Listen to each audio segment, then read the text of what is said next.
Hello, hello. All right, so we are on. We are live now. So thanks so much. Welcome everyone to another inspiring episode of the Dadpuzzles podcast, and we'll be diving into the challenges and triumphs of fatherhood, wellness, and personal growth. And today we have a very special guest, Joseph Peck. He's a vice president with BOK Financial, and he's a former staff sergeant with the United States Air Force. Um, Joseph brings a wealth of experience from his military service and his successful transition to civilian life. So he's here to share invaluable insights on navigating the just life after the service, and also how one can maintain the harmony, like with the family, and also how to achieve the professional success. So please welcome my friend. Hey, thank you very much, Dr. Johnny. Happy to be here. Yes, sir. Yes, sir. Thanks so much. I truly appreciate you doing this because I know we can benefit, you know, quite a number of people that are in that same situation, and hopefully folks can share to people that haven't heard about these, and maybe that will also benefit them. So we're looking forward to that, my friend. No, I appreciate it. That's what I'm here to do, and I'm excited to get started and talk about it. Awesome, awesome. So Joseph, can you share a little bit about your personal journey from the battlefront all the way to the home front? How was it for you with the transition, my friend? Yeah, the transition was probably easier for me than it is a lot of veterans. I did one tour in the Middle East. I didn't see combat, so I had an easier transition than most veterans. I did a long time. I did 10 years in the service, so a lot of that was very much ingrained inside of me. Hmm. But I still had an easier time than the majority of veterans, just because I didn't kind of see that action. I guess you could say. Right, right. And that being said, it was still difficult, right? Hmm. Because you leave a very structured environment, as chaotic and as unorganized as it seems. You'll constantly hear veterans talk about the military in a plethora of different ways, right? Right. Disorganization, Hmm. and a lot of things. But it kind of gives you a wake up call when you leave the service and you go into the civilian life as to, well, actually, that was much more structured than I realized. And leaving that kind of community, Hmm. leaving that kind of structure, coming back onto the civilian side where everything is done completely different. Hmm. It was difficult. You definitely struggle with things such as purpose. What Hmm. the heck am I going to do? I was running millions of dollars worth of equipment, and I was in charge of multiple people's lives when I was in the service, and now I'm printing stuff off or stocking shelves. That's so you Hmm. struggle a lot with kind of a sense of service, and Hmm. then the spirit's not there as well. You know what I mean? You really Hmm. kind of ties into the sense of purpose, but when you're on the civilian side, there's not as much of a community and your brotherhood or sisterhood that you had when you were in the service. It's not there anymore because you're all scattered throughout the United States. Hmm. And so those are some of the biggest difficulties that you have: a lack of structure and a lack of purpose. I see. I see. Oh wow, thank you. So you did not share a little bit about how did you get into the like military? Maybe a little bit of your background for the people that do not know you. Yeah, so I enlisted in the Air Force 3 weeks after I graduated high school. I was 18 for a month to the day. I was literally 18 for 1 month exactly before I shipped out. And I went Hmm. to boot camp in the Air Force in San Antonio, Texas. I stayed there at Fort Sam for a little bit. My first job was pharmacy technician. When I was in the Air Force, I retrained from active duty into the reserve, and I retrained into the civil engineering to where I did a lot of construction. And that's where I finished out my career, was in the reserve, in the construction side, in the civil engineering group is what we called it in the Air Force. Okay. And Okay. that's where I finished it out. Amazing. And then what are the so like getting back to our our topics here. So what are the strategies you think that veterans should have to successfully transition into the civilian? Because you say, folks they face different scenarios, but they're all difficult, like whether it's I know it's just a different level of it, but it's still not easy. So how can folks really transition smoothly into the civilian life from from your perspective, my friend? There's good news and there's bad news with that. Okay, I'm gonna go ahead and start with the bad news, which please. is, and I'm just gonna rip the band-aid off, and I know I'm gonna probably, make a lot of people mad with this statement, but the reality of it is that if you're an officer in the service, it's Hmm. probably gonna be a pretty smooth transition. To be completely honest, the DoD and whatever branch you're in is going to support you a lot better because you've got a better support system when you're an officer. Um, you've got better career aspirations, better opportunities when you're an officer, and it's easier, to be quite Hmm. honest. And at least that was what I saw from my experience. The Hmm. bad news is if you're enlisted, it's going to be tough. It's going to probably be more on the chaotic side. If you're a senior, enlisted, anything from E7 and above, it'll probably be a little bit easier. But if you're a junior and you're not fully retiring after 20 years, it's going to be difficult. It's going to be hectic, and it's not going to be fun. That's just the reality of it, in my opinion. That's what I experienced, and that's what I know a lot of my friends and a lot of my colleagues experienced when they got out. Hmm. Again, this is if you're not really doing a full 20 or if you're not an officer. I Absolutely. would say the things that are just going to make it easier, Hmm. the things that are really going to help you a lot, Hmm. they sound simple, but Okay. they're not. It's going to be habits and it's going to be clarity. Okay. Like I said, when you get out, you're kind of lost for a sense of purpose sometimes, right? Right. I would say if you have a clear idea of Hmm. where you're going, that's going to make it easier. And then keep the habits that you had. PT doesn't have to be Hmm. 4 in the morning like it used to be, or 4:30, but do Right. PT in the morning. Once Hmm. you're done with that, shower and shave.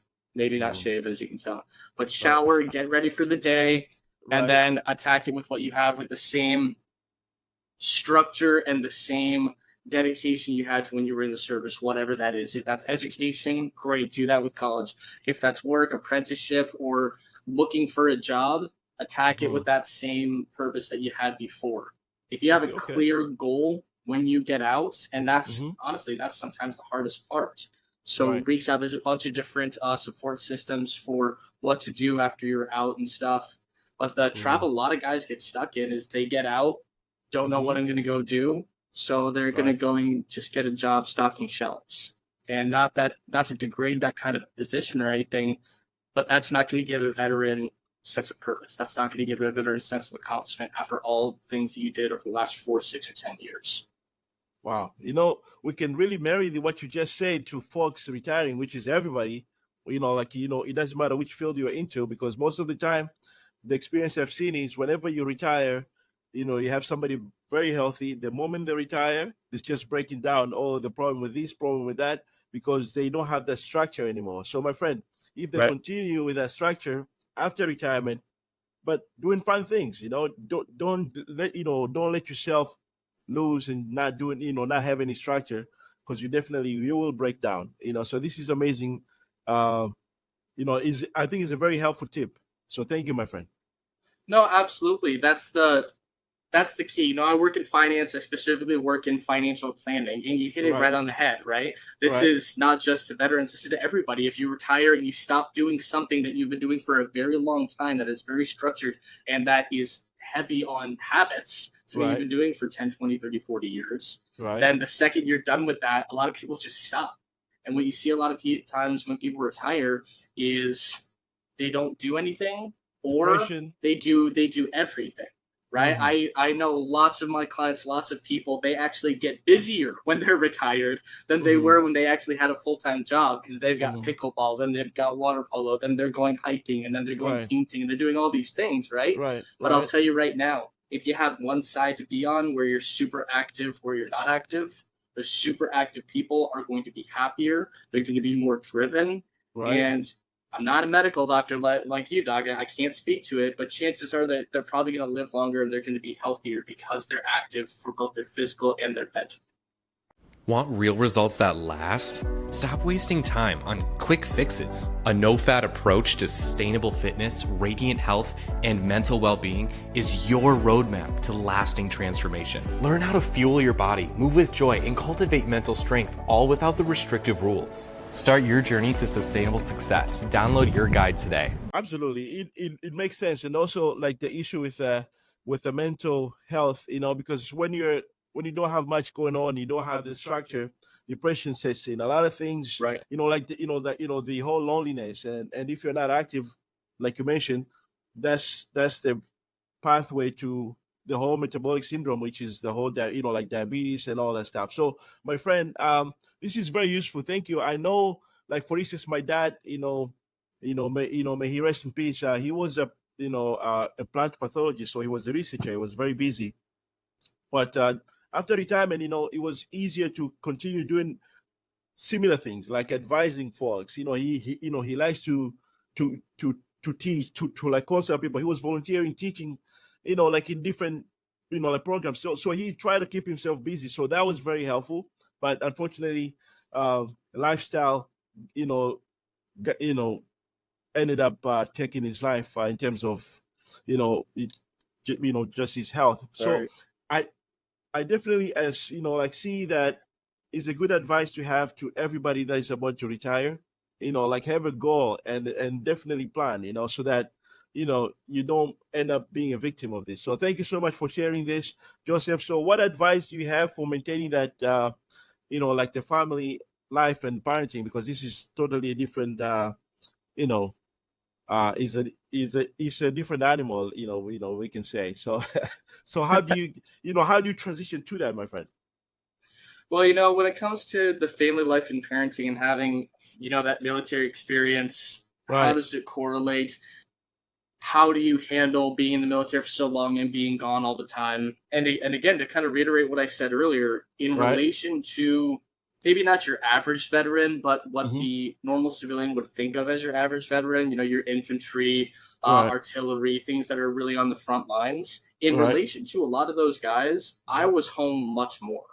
I did, and I was still gone a lot compared to the average civilian, but compared to the average veteran, I was home a lot more than a lot of my friends, right? I Mhm. did 6 months here, I did 6 months there, and a couple short, multiple month stints where I was gone from my family. Mhm. Trust me, it felt like an eternity, Right. but some of these guys are on 6 months and gone away 6 months, then they're back for 6 months and they're gone for 6 months, and they'll do that for 10 or 20 years. I mean, I Yeah. know guys that were, my old chief, Mhm. he had done his 11th deployment, I think, Mhm. by the time we had got back from our main mission when I was over at Luke Air Force Base. I mean, if you think about that, that that's 11 stints of 6 months. Hmm. That's 5.5 years just gone. Mm. And if you've only got your kids for 18 years, Right. you're missing out on a lot of stuff. Oh. And if you're married for 10 years, you've been gone for half of that marriage. So from my from my perspective, to kind of get out on a soapbox here, my Mhm. sister-in-law, who I love very much, she's always kind of teasing my wife and I, Mhm. because she says, you two have to be the most codependent people I have ever met. We have very bad separation anxiety. She talks about us like we're dogs, right? Like we're sitting there at the door waiting for them to come home. But Oh but man. she gets it, because she Mhm. works at the VA, and she Mhm. goes, no, I get it, because Mhm. we spent so much of our time apart. And Right. again, I wasn't gone nearly as long as others. Mhm. So how does that military experience shape and correlate to what I do as a father and as a husband, Right. uh, in that aspect of my life? Mhm. If I had any advice to give to other veterans, it is, number one, learn when you get back from deployment, learn when you're transitioning, just listen more than you talk. And number two, don't let those habits go. And I say those two things because, number one, when you get back from deployment, or when you get out of your structure and you're home much more than you were before, Mhm. as horrible as it is to say and to hear, they've been living life without you. Life didn't pause when you left for 6 months. Life didn't pause for, if you're in the Army, sometimes 13 months or longer. Mhm. Life didn't pause. Life continued to go on. So your family built this structure and your family built these habits and these routines, and for you to come in and say, and I'm speaking from experience here, for you to come in and say, no, we're going to do breakfast at this time and we're going to go ahead and have playtime at this time, and you're messing everything that they've built up, and it sucks. You're not a part of your family unit anymore. So you need to listen more than you talk, figure out what that routine is, and work as a team to go ahead and correlate something that works for everybody, right? I'm very much a believer in the father is the head of the household. I'm very traditional that way. Yeah. However, that being said, when you're gone for that amount of time, somebody else does have to take ownership of that. Somebody still has to lead the house. Now, you should come back and you should take ownership of your household. You should become, again, the father of the household. But if you just try to drop a bomb right in the middle there and take over just right off the bat, it's not going to end well. Right. So the military experience was very, very difficult to correlate to being a father and being a husband, just with the mouth, right? The tongue of a sailor, right, as they say. But if you can listen more than you talk, and you can start to build the habits that you find successful for yourself, and you can work with your family as a unit and as a team, everything's going to be okay. And your home life will be happy, your kids will be happy, and your wife will be happy, or your husband will be happy. Oh, this is amazing. And I think also we can imply this to folks that are doing the traveling gigs to like different places, So this is absolutely. Thank you, my friend. So you being the vice president with the BOK Financial, how important is the financial planning in the transition process? Maybe it's just because this is the industry I work in, but I was very, very happy to see that you incorporate, we were going to talk about this when I came on this podcast, because one of the things that people forget all the time when they transition is you're not rolling in dough when you're in the military, but you do have money coming in. And your average E4 makes about the United States average salary, somewhere between 50 and 60,000, depending on what they're doing, et cetera. And a lot of these E4s, they're 22 or 23, and they don't realize that when they get out, the civilian life only sees them qualified to stock shelves, or to do the very basic, which is going to make them maybe $15 an hour.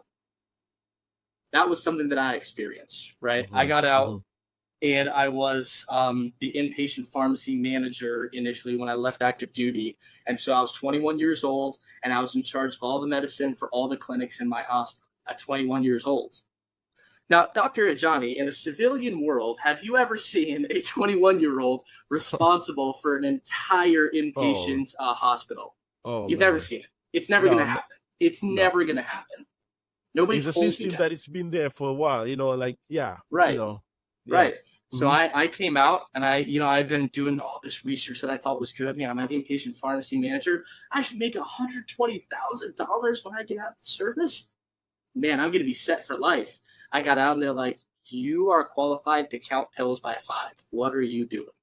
And I was like, no, I can run Pyxis machines. I can do all of this. I know how to do X, Y, Z. I worked in a compound pharmacy. I can make banana bags. I can do all this different stuff, right? I can do this. They're like, we don't do that here. No, we're not going to do that. No.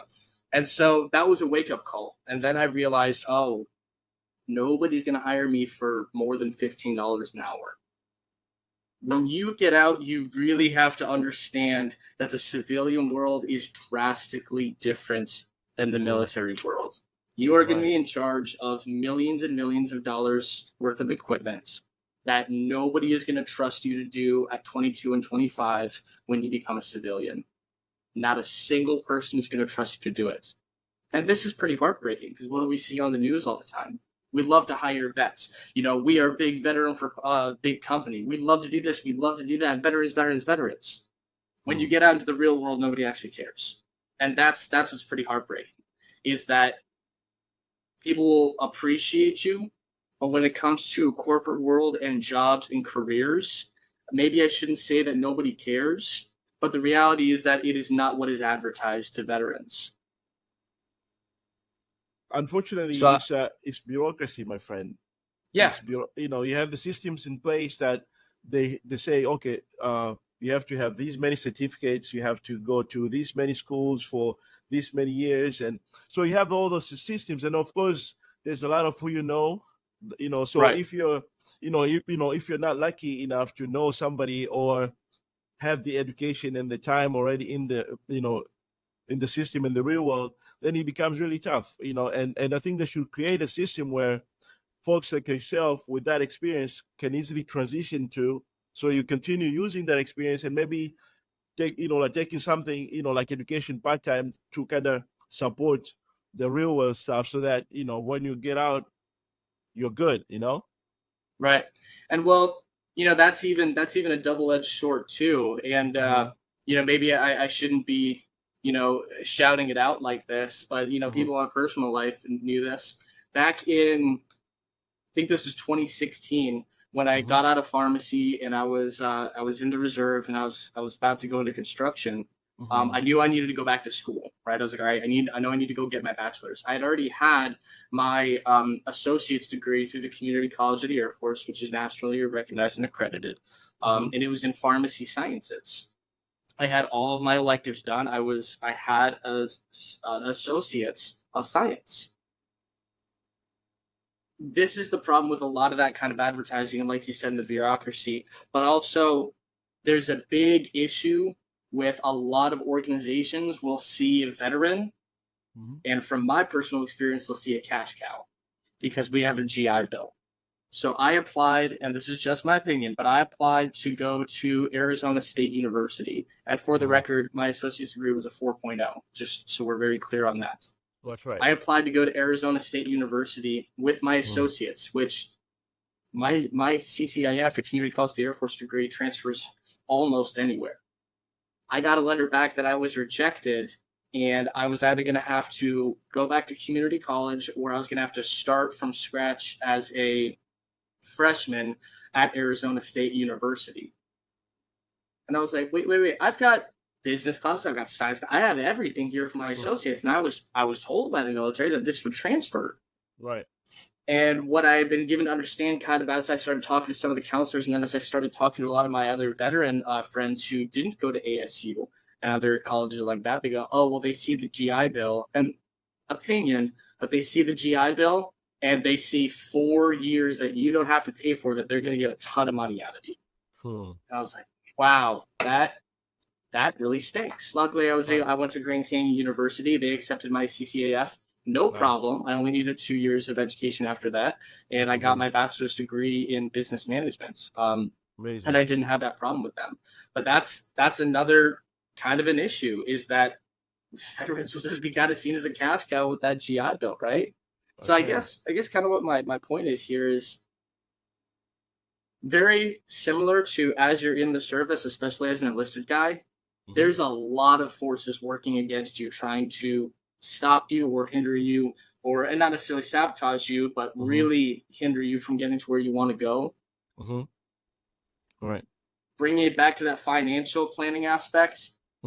When you get out, have a plan of what you're going to do and how you're going to do it.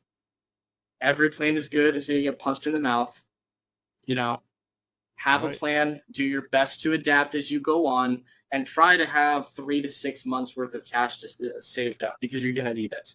Between rent, between mortgage, whatever it is that your situation is in, you're going to need some sort of cash element to sit on, because it's not going to go as fast as you think it is when you separate, and it's not going to go nearly as well as you think it is when you separate. Unless you're a 3-star general, then life's going to be pretty good for you with scouts. So.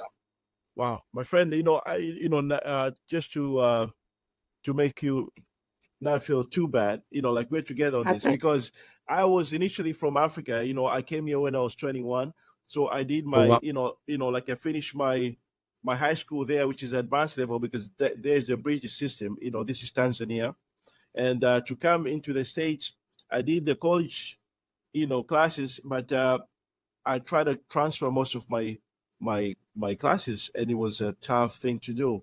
But I had to prove to the schools that that I've taken this. And by the way, I'm going to even take more classes. They even did not want me to take more classes than required, which is allowed by the system, like from, let's say, from 12 to 18 or something, like those 6 hours are free. So guess what?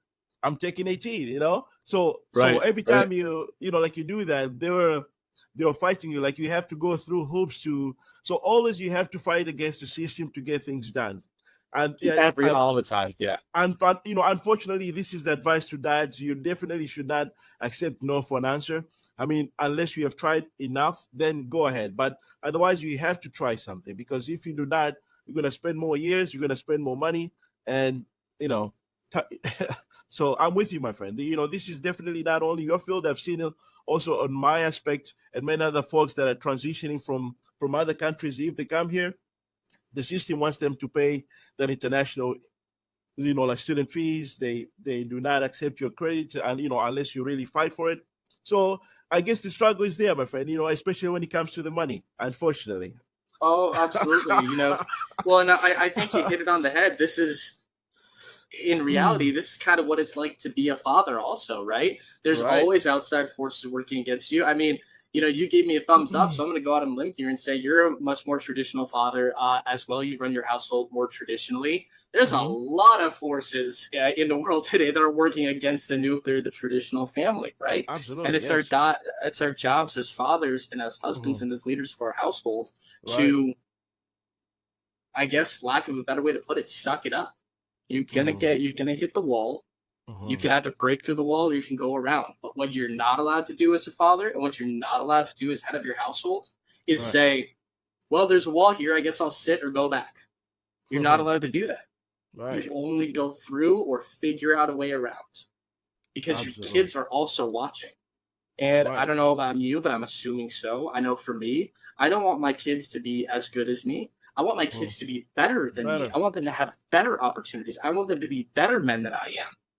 And Absolutely. if I want that, I have to give them that example and I have to show them, hey, as a father and as a man in today's crazy world where we can't even figure out which bathroom to use, these are how you do things.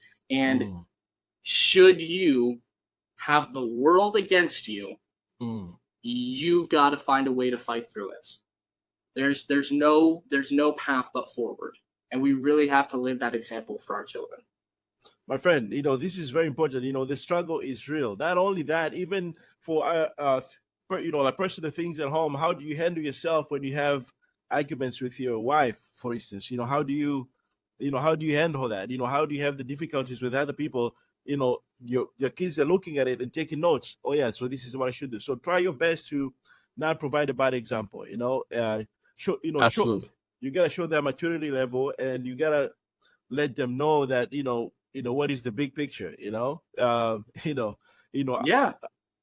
yeah, yeah, You how know, yeah, I mean, my wife and I, we made the agreement before we even had children. We're not going to fight in front of the kids. Whatever the Mhm. kids see, it is a Yeah, united front. So right. that they can see what I would consider a very healthy relationship and what they Hmm. consider a healthy marriage. Hmm. And I'll tell you what, my boys don't backtalk my mom very often, and if they Hmm. do, they know that there's going to be a conversation afterwards. And Absolutely. I handle it a very interesting way. I saw a TikTok on it and I Hmm. said, oh, somebody else does this. Yes, somebody else does this. And I learned it Hmm. from my dad, who said it to my older brother. Hmm. When my older brother copped an attitude with my mom, he didn't realize my dad was home. And Hmm. then he just felt a hand go on his shoulder. And my Hmm. dad used a very particular way to say this. And Hmm. it's something that I took and I saw it on a TikTok, which is, do not speak to my wife that way. Not mommy. Don't Right. talk to your mother like that. Don't talk to mom like that. Right. You need to understand, son. That is Hmm. my wife. That's not just mommy. Right. You are talking to my wife, and you're Hmm. not going to speak to her that way, and you're not going to treat my wife that way. And Hmm. I think what that does is using that very simple turn of the phrase and different verbiage. I think Hmm. that really shows them my father doesn't just respect my mother, he cherishes her, and she is very, very important. I think that Right. that simple turn of the phrase really hammers that home. Right. Absolutely, absolutely, and this is good because also as they grow up, like into their 20s and stuff. I know this now. They know not to play the system because you know how they can manipulate one to get the stuff from that. Yeah, so Yeah. they know we can do that because I, like I always tell them, listen, I've been your age and I've done more, like more Yeah. things than you do, like nowadays. So please don't try much. Whatever But you think is clever, it wasn't clever 20 years ago, and it's not clever now. Yeah. Oh, my friend. So, how do let's talk a little bit about mental health, my friend. This is something big. We see a lot of folks, they say nowadays here in, like in Arizona, we see the whole thing with the drug use, or folks that, actually, that experiencing the PTSD because they were active duty and stuff. So, how do we, how can they cope with that, my friend? I think the simplest answer is usually the right one, and I think that this can be found as simple as in the home life. To cope with all of the crap that the majority of veterans deal with or see, you really have to have a foundation, in my opinion, of faith. Mm-hmm. You've got to have faith, you've got to have support, and you've got to have your community. Well, Mm-hmm. everybody can say, well, that's super simple, for this and this and that. Well, there's the KISS acronym. Keep it simple, stupid. Mm-hmm. The simple answers are simple because they're cliche, and they're cliche because they work, right? Mm-hmm. Mm-hmm. I think when a lot of people, veterans, fathers, this really goes out to everybody, have a foundation of faith, Mm-hmm. and in that foundation of faith, you're usually going to have a community at church, right? You've got Mm-hmm. your pinnacle of faith, and you've got a good, ethical community that is also supporting you. Right. So it's really this kind of domino effect. If you can Mm-hmm. have faith and you can look for it in a Mm-hmm. church, in a community, or in a temple, whatever it is. I'm biased to Christianity because I'm Christian. Right. If Right. you No. can, Mm-hmm. right. If you can have that, you're going to have a community. And when Absolutely. you have a community that is moral, Mm-hmm. it values human life, Mm-hmm. it's going to be supportive. Now, is there an exception? Tired of fads and frustration? Build sustainable wellness for life. Forget quick fixes that fail to deliver lasting results.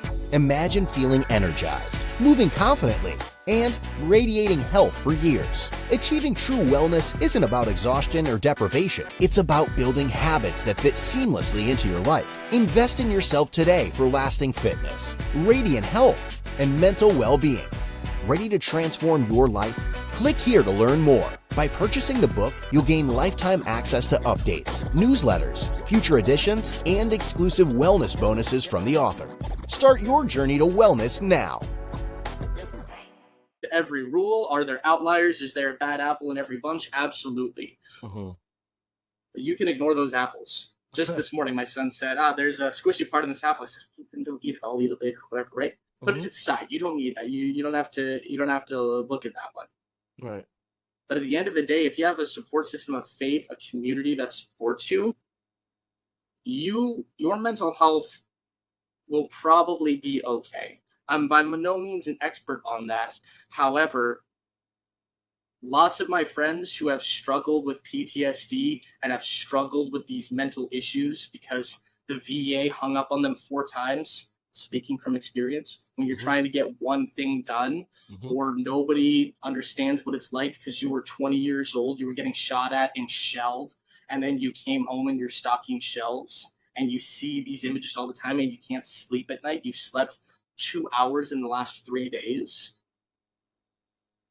There's help out there. Your faith will build your community, and your community will support you on that, and they will help you get the help you needed. Because here's the dirty secret that veterans, I don't think, realize, which is it's okay not to be able to do it yourself. A lot of the times in the service, you're isolated and you're told, figure it out. This might be something you can't figure out. And even more than that, it's okay that you can't figure that out. It's okay to ask for help. And it's okay to receive and get that help. And when you have that foundation of faith, it'll make it that much easier. This is true. I know, like, even at the mosque, I've seen folks, they come in, they get that kind of service. I think the leadership in all these the religious part of things, they're doing a good job with support system. So this is important. Folks have to use their religious aspect of it to get the support, because, like you mentioned, government is not going to show up all the time, unfortunately. So, this is good, my friend. Thank you so much for sharing that. So, Yeah. so can you talk a little bit about the whole transition? How do you like leverage your skills? I know we have spoken about that, so far, how we have that skills, but then unfortunately the real world here doesn't accept it from me, So I guess the advice there will be to uh, do our best to find programs that accept us and work with us. Maybe ask for, they can do some research. Right. I guess that's our answer today. Do some research. Don't accept no for an answer, and find places where you can fit in. And if you kind of work with what you have, my friend, I think the harder we work, I think God is a way of opening up things when you're working towards something. If you're not, then you really cannot find it. Absolutely. And this comes back, I think, to that habit building, right? Right. Because you can get stuck in paralysis by analysis, Mhm. right? You can do Right. all your research Right. for 3 months and then still realize, well, I haven't done anything and I still have actually no idea where to go. Mhm. I can tell you, Mhm. how to, bake a bun cake in the sun from something I watched on TikTok for 3 months, but I don't know what to actually do, right? Mhm. So I think this comes back to habit. Mhm. Have a clear vision, Right. have some sort of plan to get there. Right. It's not going to go the way you think, Mhm. but have an outline of how you're going to get there, Right. and then maintain the habits that were ingrained in you when you were in the service. Amazing. That, I think, is going to be very, very important, because success is persistence and consistency. Mhm. That's really all it is. You don't have to be the smartest guy. Mhm. It helps if you're smart. Mhm. You don't have to be the hardest working guy in the room, Mhm. but it helps if you work hard. Right. But if you can show up consistently Right. over a long enough period of time, you'll get there. Okay? Absolutely. And when you're transitioning into the civilian life, all the processes and the problem solving and the critical thinking that you had to do when you were in the service, Mhm. if you apply that to whatever it is you're trying to get to, you will be very successful. I'll give you an example. And this is a parable. This Mhm. is a metaphor. Mhm. Lots of times in civil engineering, you're told figure this out, and you're given a hammer from the 1970s, 2 nails, and no wood, right? Mhm. So what I hear Mhm. some people would do in the service, potentially, Mhm. would be to tactically acquire key equipment as necessary. And that, if you turn that into an acronym, that spells out take. Mhm. So you go and find what you need, and you tactically acquire your key equipment, however that is. Now, I'm not telling anybody to steal. That's not what I'm saying. Mhm. What I am saying is that one of the things that you don't realize the military taught you Mhm. is very creative solutions to complex problems. And that ability to figure that out, and that ability to problem solve, Mhm. that's the true golden nugget that veterans have when they come to the workforce. Mhm. Because you hear all the time from Marines and Army, right? Mhm. All I was taught was how to kill people. How do I bring that into the civilian life without going to prison for 30 years, Mhm. right? Mhm. Okay, that's not all the military taught you. You were taught very specifically how to create good creative solutions to complex problems. Mhm. If you can do that, and you can apply those same habits and those same skills to whatever civilian industry you're going into, whether it's construction, whether it's medical, whether for me it's finance. Mhm. For me, I got my start in sales. So I was very creative in the way that I attacked every single new client, and I was very, very successful at it. And I still am, Mhm. because I figured out how to utilize that problem solving ability and just applied it to what I was doing. There you go. There you go. This is very important. Thank you so much. So, any other location, like any other source of help that you think folks should know about besides, let's say, with the churches or synagogue or mosque? What other places do you think they can look at besides I don't know. I'm sure they have some special, government sources, like with the social workers and stuff, right? There's a good amount of support systems. You can find them through like websites like the VA. Everything is on the internet now, so just type in your local area veteran support network and you'll find a bunch. Okay. I think honestly though, probably where the most impactful and the most helpful events happen are in the community. They're not in an office, they're not on a couch, which I know they're vital and I know they do help. But for a lot of guys, at least for me and a lot of guys like me and a lot of veterans like me, it's more helpful having a beer at a restaurant with 15 other people that did the same thing and you're just talking about it, right? If you can find those community events, I'm on LinkedIn, and if you go to LinkedIn, there's constantly these different events happening. We just had one hosted by Hal Fisher here in Phoenix, and it was Soldiers of Sales, I think is what it was called, and it was just a bunch of veterans of every branch that are in the sales industry, and we all just got together. Nice. Maybe talk a little bit of business, but we were there to just connect, right? And those more informal settings that aren't clinical, that aren't so structured, those really help out a lot, in my opinion. And you can find those going to LinkedIn. Feel free to reach out to me, Joseph Peck on LinkedIn. You can find those simply by just Googling what's going on and looking at those kind of events. Amazing. Thank you. Because I always feel bad whenever I see that, soldiers or people that have been in the service just stranded in the streets, and it's really bad. I don't really like to see that. So this is good to have the resource so that folks can maintain that stability and the structure, and they can learn about habits and stuff like that. This is amazing, my friend. Thank you, sir. My pleasure. And what I would just add on to that as well is definitely go to that temple or that synagogue or that church. Chances are there's another veteran there, and they've experienced something very similar to you. Just go talk to them. Go ask for that help. What are you doing? How did you get through this? They're probably a civilian by now. Talk to them about their transition. Talk to them about what groups and support networks they're a part of. Because that's the number one thing I wish people would do to me and for me is come and say, what did you do? How did you do it? Because I want to help. That's one of the reasons I'm on this podcast. I want to help. I want to give all of my information away for free because it's helpful. I want to do this. So go and ask these questions and go and ask these people. Wow, this is amazing. How right there in downtown Tempe, there's a mosque there, for instance. You have people from the community, not necessarily Muslims. They come there, you have people guiding them and sharing their resources and stuff. So definitely religious way is way to go as well. And contacting somebody like yourself is also very important. So thanks so much for sharing, my friend. Absolutely. Thank you, boss. So let's talk.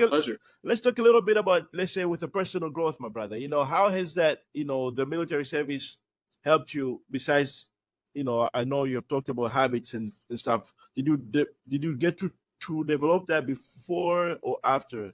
Like, how did you have your future vision? Did you have all these things before the service or after the service? For me, I wanted to do a very specific job when I enlisted that I didn't get to do. Okay. So I was very much in the crowd of, I have no idea what the heck I'm going to do. To be very, very clear, all the things that I talked about, I did not do. I completely struggled with. I had no sense of purpose. I had no plan. I had no clarity. Everything that I said you need to do, I'm saying you need to do it because I didn't, and I'm realizing how much that would have helped me when I got out. Right. I threw all my habits out the window too. The second I got out, I was like, I'm never waking up early to go to PT again. That was stupid, and I hated it. It's like, I'm never doing that again. When it comes to personal development and those growth habits and what they had in the service, they're always training you for the next position, right? If you're a staff sergeant in the Air Force, they're training you to be a tech sergeant, right? If you're a tech sergeant, they're training you to be a master sergeant, right? You're always learning the next position. My buddies was a machine gunner in the Army, and they've got the guy that helps assemble the machine gun and then loads. He is at all times learning how you fire the machine gun and how to actually be the fireman on whatever that is. Sorry to my Army friends, I don't know exactly what it's called. They're going to make fun of me for that in the comments. I'm saying that, but, freaking Air Force guy. But that's okay, because if he gets shot, the assistant to the machine gun, sorry Army guys, he's going to roll over, he's going to take over, he's going to keep on firing on that, right? So you're always being trained for the next thing. And I would say take that to the civilian world. Always have your eyes on the next position. Not that you're getting distracted from what you're doing now, because you need to be the best at what you're doing now when it comes to career and jobs. But always be reading, always be learning, always be striving for new opportunities. Everybody talks about, reading constantly. Tai Lopez reads 5 books a day or a week because he reads the first 5 pages and he knows what the entire book's about. I don't know about that, but the point is that he's always learning. These guys are worth millions and billions of dollars. They're always learning. That should teach you something right there, that it never stops, right? So read books in whatever industry it is that you want to be a part of. Read personal growth. Read what the guys that are successful in whatever it is you're trying to do, do what they do and mimic it. Take the habits that they have and just do the exact same thing. Amazing. Thank you. And I can speak from let's say from the coaching perspective. Coaches, you become successful when you speak the language of your client. So if you don't know anything about your client's world, how can you coach them? So you have to definitely learn what these different fields of people, so that you can know what's the next step and what is missing, whatever, so always learning to the next step. I think this is very applicable things that you're mentioning, and I think it will benefit many folks in different backgrounds, so they can be best in their job and also knowing what's the next thing. And even better, with this with Dadpuzzles, I like the idea of talking about different careers so that people can learn. Maybe there's a career that is not as hard, or maybe not as demanding, because a lot of folks, you say, like you have these demanding careers and you're not home all the time. So if you can find something that it can give you just as much or even better finances, you can have more time with the kids, So this is really our goal, and thank you for sharing this. I'm trying to marry this with other things, So this is a very good idea, my friend. We have to be the best at what we do, and we always have to look for the next move. What is the next best move? And you can look, I think it's best to chat with people in the next move and see how they're doing, and maybe they're miserable, like maybe they're not happy, maybe they can tell you something better, So I think it's a good idea, my friend. Thank you for sharing this. No, absolutely. Yeah, and you're exactly right. You may have, speaking from experience again, you may have the exact right job you think is going to make you the happiest, and then you go and talk to that person, and they go, I hate doing this so much, don't ever do this. You go, Right. Wait, whoa, what a second. But you wouldn't have known that had you not gone and asked that question, right? And then that can reassess. And again, this comes back to what we're talking adaptability and finding a way through or around that wall. Reassess, and then go, maybe that's not where I want to go. I told my wife when I got out, I told her I would be very, very happy making $50,000 to $60,000 a year, and I want, and I want to do all these things. And God bless my wife, I love her to death. She looked at me and she goes, "You wouldn't?" I go, "Yeah, what are you talking about? I'd be perfectly fine. I could do all that." And she goes, "Joe, you like jet skiing, you like cliff jumping, you like traveling, you like all these different things." She goes, "Honey, how do you think you're going to pay for all of that? You need to make more money than $60,000. And I bring that up because that gave me clarity. Now I knew, okay, I can't just do administrative assistant, slowly work my way up to $60,000. I said, I got to get somewhere else, and I got to get there faster, because that's what my personal goals were. And my wife, just by that simple statement, she gave me a lot of clarity into what I actually wanted to do with my life. I knew I wanted to make a good amount of money so that it would pay for all the other things that I wanted to do. And I never would have had that had I not brought it up and asked my wife to talk to her about it. And also, I think there's an issue with the ego. A lot of times people, they feel like, wait a second, I cannot do this kind of job or whatever. I think the issue about supplementing your finances, if you cannot meet some goals, in terms of payments, if it's your school kids, like tuition or anything like that, do not be do not have the ego in front of you. You have to do what you have to do to make things work. You have to, like you are the father, you gotta make it work. Absolutely. That, I'm so happy you brought that up, because that's one of the things that's a huge pet peeve of mine. Mm-hmm. Well, I don't want to do that. That job, I'm not going to do that job. I'm not below anything. Mm-hmm. I'll tell you what, if somebody wants to pay me $20 an hour to scoop horse poop, Mm-hmm. I'll scoop horse poop. There's no job that's Mhm. below me. Mm-hmm. I will absolutely do that if it provides for what I need to. Okay. Right.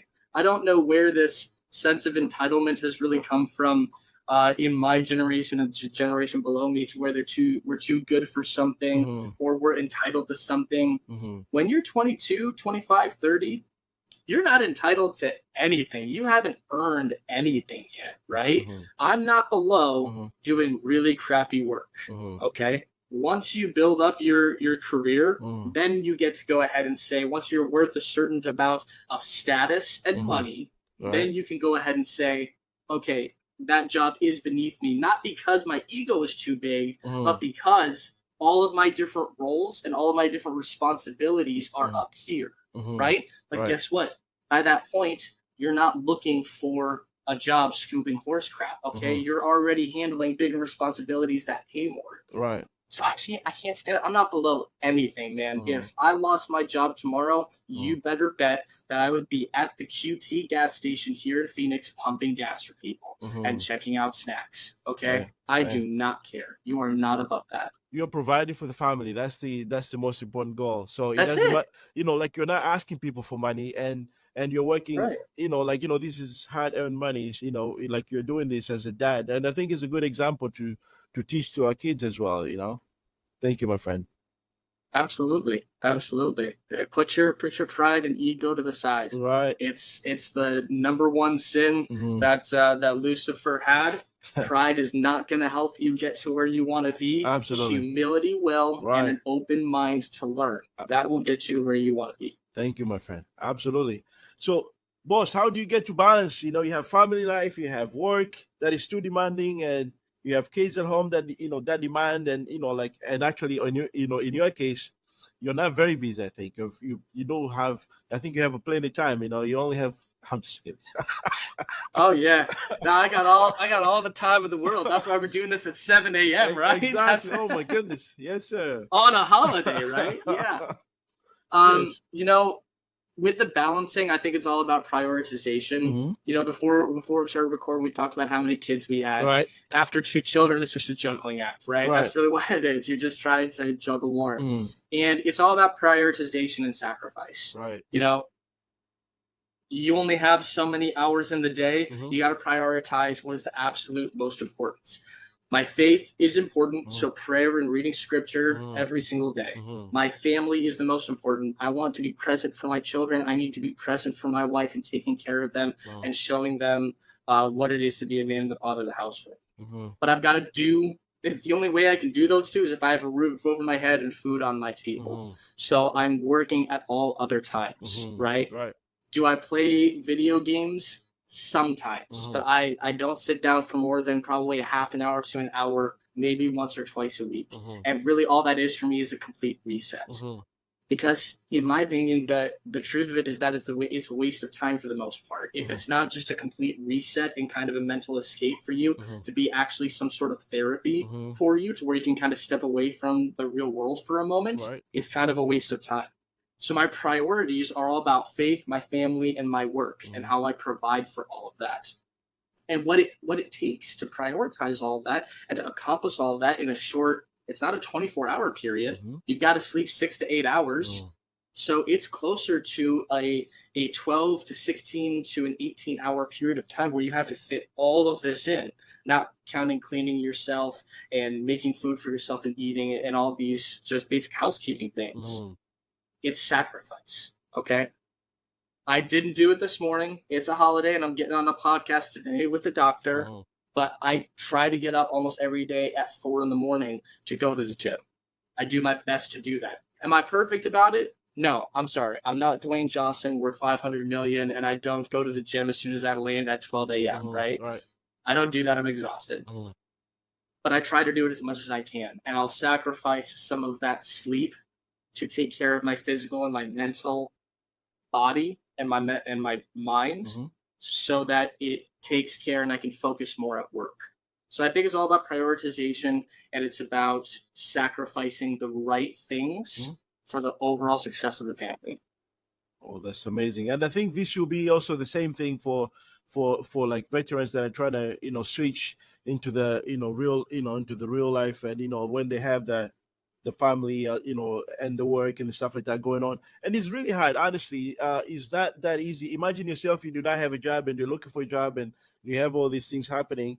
First, you're feeling it's going to hurt you as a man because you feel like you're not providing.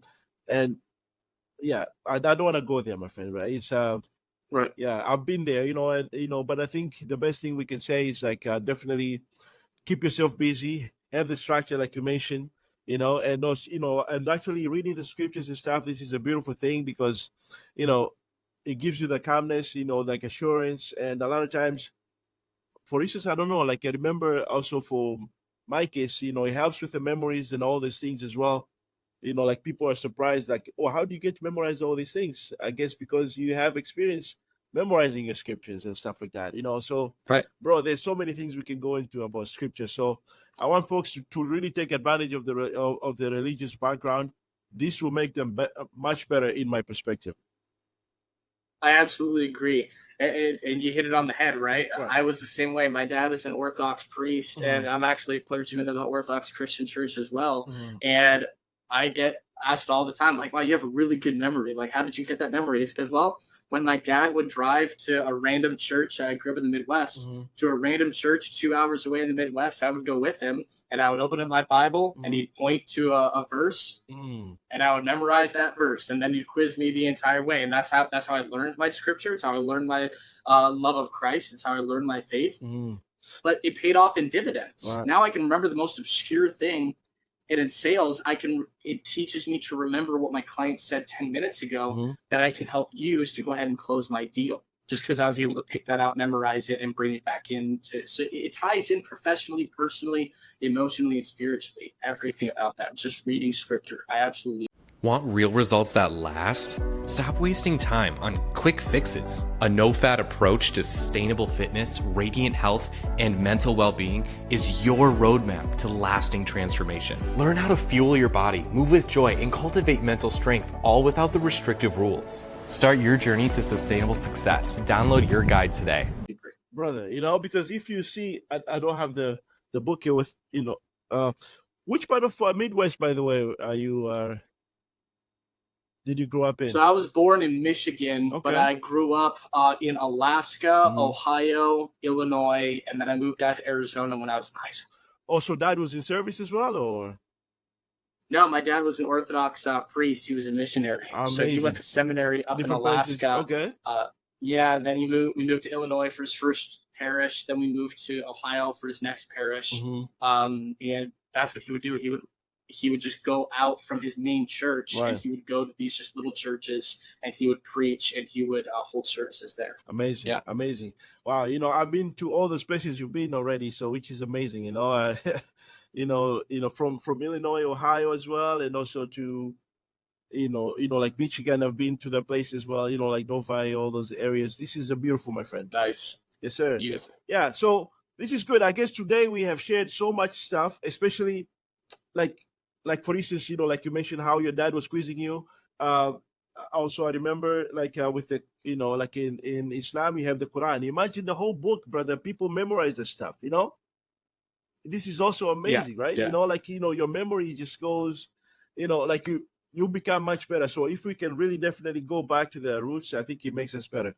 Joseph, my friend, I appreciate you. I really appreciate you doing this today. You have shared some practical tips that people can really adapt and make themselves better.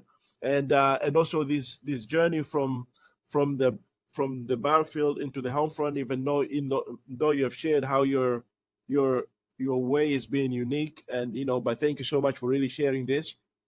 And I'm sure how folks can have the harmony with the family and work and the habits as well. I think those are very crucial sharings that you have provided to us today. So I think folks have to remember, no matter what challenges they face, always there's strategies to and support system available to you. So you just have to navigate that, and definitely reach out to Joseph Peck. He has that experience, and he has he knows of the resources that works and don't work. And also he's involved in the community. He has the networks. He knows somebody. I'm sure he knows who's doing what, so they can, he can. Absolutely. This is amazing, my friend. Thank you so much for doing this. So how can folks find you besides the LinkedIn, my friend? Do you have any other means they can find you? Absolutely. So, like I said, LinkedIn, Joseph Peck. I'm also starting up an Instagram page, 111 TRIPLE, the number 1_JGP, Joseph George Peck. Okay. Very simple. Please reach out to me, and I can't say that sincerely enough. I want to help as many people as I can. It was very frustrating me for getting started when I was getting started reaching out to people, and they would never respond. I promise you, reach out to me. I will do whatever it is in my power to help you in any way that I can. So please find me on LinkedIn or find me on Instagram and DM me. Absolutely. Amazing. And shout out to Jenny for connecting us. I appreciate her. She's amazing.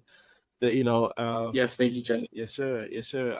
So folks, please go ahead and take a listen at this this episode, and also I'll share the information that my friend has shared in the show notes below, so you can be in touch with him as well. Until then, stay puzzling, and thank you again for tuning in. Actually, 1 second, let me take a look at the lives. Okay, if we have any questions in the system, sorry, because we don't have a system yet that shows us the live questions. So I'm gonna take a look so we can address anything at the moment if there is. Please, 1 second. Pa-pa-da-pa-da.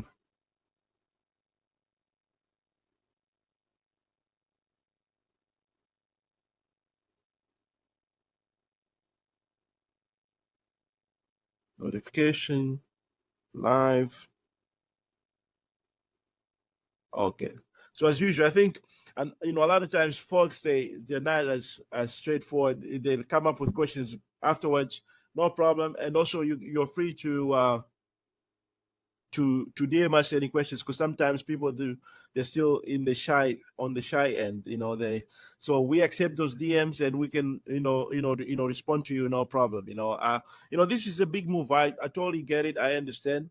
I was one of the people like that. Actually, doing this has been, if you can look at my original videos, you'll be I cringe, because I'm not that guy. You know what I mean? It's we all do. Yes, we all sir. do. Yes, sir. So, but if you look at the big picture, then you're good. You see what I'm doing. I'm trying to make an impact. I'm trying to make a difference in somebody's life. So if you do that, I think you have the support, like spiritual, mental, whatever. So you're good. You don't have to worry much. So guys, thanks so much for tuning in. Until next time. Thank you. Thanks. No, boss. I signed.